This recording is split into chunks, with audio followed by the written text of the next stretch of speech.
எல்லோரும் எப்படி இருக்கீங்க? நம்ம சின்ன வயசில் ஒரிஜினல் மீனை பிடிக்கும்போது செம்ம ஹாப்பியாக இருப்போம்ல.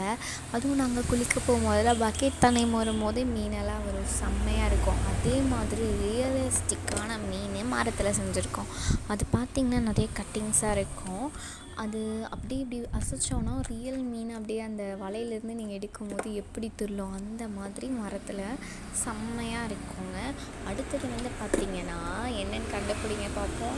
கண்டுபிடிச்சி கமெண்ட்ஸில் சொல்லுங்கள். இது ஒரு அனிமல். இது பார்க்குறதுக்கே செம்மையாக இருக்கும், செம்ம நீளமாக செஞ்சுருக்காங்க. இதெல்லாம் செம்ம சூப்பராக ரியலிஸ்டிக்காக இருக்குங்க. இது எல்லாமே மரத்தில் செஞ்சது தான்.